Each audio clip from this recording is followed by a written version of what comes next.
You're listening to the Batuta Advocate's weekly news wrap on Desert Rock FM 96.5. Welcome back to the Batuta Advocate Weekly News Bulletin. You're joined today, of course, by myself, Clancy Overall, editor of the Batuta Advocate, Errol Parker, editor-at-large. How are you, Errol? Yeah, good, Clancy. How you going, mate? And Wendell, how are you, mate? Very well. Grand final weekend coming up, and I am champing at the bit. So let's get into it. What's first in the news? Start off down south with another story from the Hot Mess Gladys saga. And Hot Mess Gladys has bad anxiety after getting pissed and spending $250 million on dodgy grants. Yes, nothing like a $250 million black hole in your bank account to really drive the hangover home. I mean, I'm personally surprised that she didn't just employ the foolproof method of not checking your bank account until you're feeling human again. I think the ICAC took that privilege away from her with allegations she potentially greenlit hundreds of millions of dollars worth of grants for marginal seats without any paperwork. Just another week for Hot Mess Gladys. When will it all end? Drama, drama, drama, and Philip Colebrook hopes it ends soon. He left a comment on that story saying, "Leave her alone, you Labor bastard scum of the earth. You have that black-haired thing running the Labor Party in New South Wales. Could not run a country shithouse." Ooh, rather emotive language there from Philip Colebrook. I'm not sure it makes that much sense, but there you go. I'm starting to wonder who the snowflakes are anymore. We'll move on to a state political story from up here in Queensland now, and the LNP has promised to tackle youth crime by locking up any Murray kid who dares to make a sound after 8 p.m. It's like they almost care about youth crime when there's an election around the corner. Yes, it's almost like they actually don't want to solve the problem. But the dog whistle is out and about. The LNP have detailed a controversial plan to introduce a juvenile curfew to tackle rising youth crime in far north Queensland by just locking up any kids who make a sound after the sun goes down. Funnily enough, these curfews will be rolled out in predominantly Indigenous communities. It won't stop the drinking in the park in Ascot, though, that's for sure. Nope, won't stop all those kids underage drinking under the grandstands down at Ballymore, I'll tell you that much for free.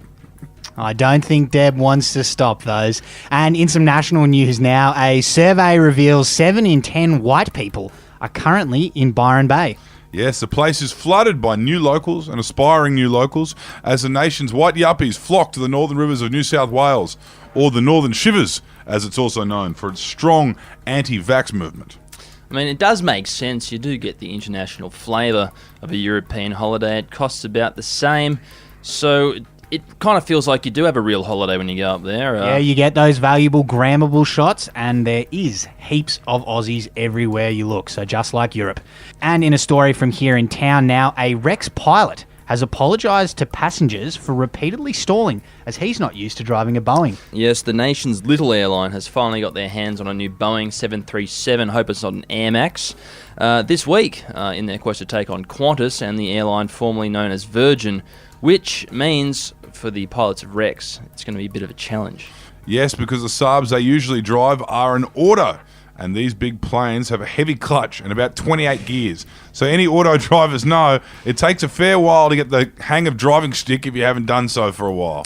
Mate, it is a long way up, even from those old 3-on-the-tree Cessnas that they probably learnt on. And Jake Nicolou left a comment on that story saying, "There is nothing like boarding a Rex flight and seeing your pilot has acne and a signed permission slip from his mum."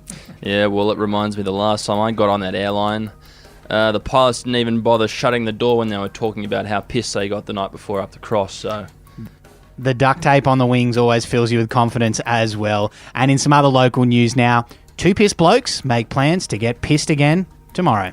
Yes, a plan forged on the back of some sheer Friday afternoon euphoria this was. 2 blind drunk morons in the front bar of Batuta's Lord Kidman Hotel got talking about what their plan was for the rest of the weekend, which included a lot of sporting events. And after a brief but wound up chat, they decided to do it all again. Same place, same time.